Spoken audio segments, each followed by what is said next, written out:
सरलता, सहजता और जो उन्होंने हमारे जो काम किए उनको भी हम नहीं भूलेंगे। उन्होंने अभी हमारे 7 काम किए हैं, मैं 7 नहीं गिनवाता हूं, 1-2 गिनवा देता हूं। वेतन विसंगति की रिपोर्ट के लिए हमने कहा है, उन्होंने 1 सितंबर 2024 से वेतन विसंगति की रिपोर्ट को लागू करने की घोषणा की है। और माननीय वासुदेव जी भाई साहब से निवेदन करूंगा, आप अभी हमारे हेडमास्टर की भूमिका में, हमारे वहां कहते हैं ना प्रधानाचार्य हेडमास्टर की भूमिका में है, मैं आपसे निवेदन करूंगा कि केंद्र के समान हूबहू जो दोनों कमेटियां हैं, खेमराज कमेटी और सामंत कमेटी, दोनों कमेटियों को एक बार हमको दिखा करके घोषणा हो जाए तो बहुत बढ़िया होगा। वेतन विसंगतियों की रिपोर्ट को लागू करने के पहले हमको विश्वास में ले लें तो बहुत बढ़िया रहेगा। पर आपने घोषणा की, इसके लिए धन्यवाद। समान प्रकृति के जितने भी प्रकरण हैं सरकार में, जिसमें सरकार ने कह दिया कि अब सरकार न्यायालय में नहीं लड़ना चाहती, तो उन प्रकरणों में एक प्रकरण अभी माननीय मुख्यमंत्री जी ने हल कर दिया है। 3 जून को जो रिटायरमेंट होने वाले हैं उनको 1 जुलाई से एक काल्पनिक वेतन वृद्धि नोशनल लाभ जो देना है उसकी घोषणा और आदेश कर दिए। इसके लिए भोजन लाल जी का आभार व्यक्त करता हूं। इसके बाद उन्होंने जो शिक्षिका बहनें हैं उनके सास ससुर का आरजीएचएस में नाम नहीं जुड़ रहा था, उन्होंने उसको जोड़ने का आदेश दिया, उसके लिए भी धन्यवाद देता हूं। उसके पश्चात उन्होंने संगठन की मांग पर विद्यालय में सहायक कर्मचारी का पद भरने के लिए 65,000 की विज्ञप्ति निकालने की घोषणा की है, मैं उसके लिए भी आपका आभार व्यक्त करता हूं। कई काम हुए हैं, कुछ शिक्षा विभाग के काम हुए, ये तो सरकार के हैं, लेकिन कुछ शिक्षा विभाग ने काम किए हैं। अभी शिक्षा विभाग के मात्र 2 काम हुए हैं, उप प्रधानाचार्य की पदोन्नति हुई है और डीपीसी में उप प्रधानाचार्य की पदोन्नति, और दूसरा काम अभी द्वितीय वेतन श्रृंखला से व्याख्याता वर्ग में पदोन्नति के लिए आरपीएससी को प्रस्ताव गए हैं। लेकिन अभी बहुत सारा काम बाकी है, 12 महीने इस सरकार को आए हुए हो गए, लेकिन अभी डीपीसी में जो वहां हाईकोर्ट और सुप्रीम कोर्ट माननीय न्यायालय में जहां अटकी है, हमने वहां अपना पक्ष प्रस्तुत नहीं किया है। पिछले 4 वर्ष की डीपीसी अभी बाकी पड़ी है, और यदि वो जल्दी डीपीसी हो जाती तो अभी 1.25 लाख पद जो खाली पड़े हैं वो भर जाते। इसलिए विज्ञप्ति निकालने की स्थिति इसलिए नहीं आ रही है कि ऊपर वो बच्चा इंतजार कर रहा है बढ़ाने को आएगा, लेकिन वो पद भर नहीं सकते।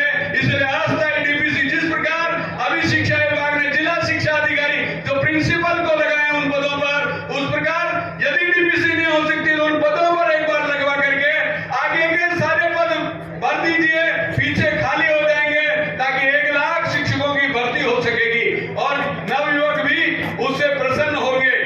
इसके बाद यदि ये हो जाता है तो स्टाफिंग पैटर्न कर दीजिए, और स्टाफिंग पैटर्न के बाद स्टाफिंग पैटर्न करने के बाद जो 60 के माध्यम से स्वैच्छिक करते हुए उन पदों को भर दीजिए, ये भी बहुत जल्दी हो सकता है। ऐसी कई मांगे हैं। हमने राष्ट्रीय शिक्षा नीति आते ही कहा था कि आते ही हमने कहा ये जो सरकार है, हमने राष्ट्रीय शिक्षा नीति 2020 लागू करने के लिए हमने सबसे पहले निवेदन किया, उसको जितना जल्दी हो लागू कीजिए।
शिक्षा मंत्री जी को 2 बार मिलना हुआ।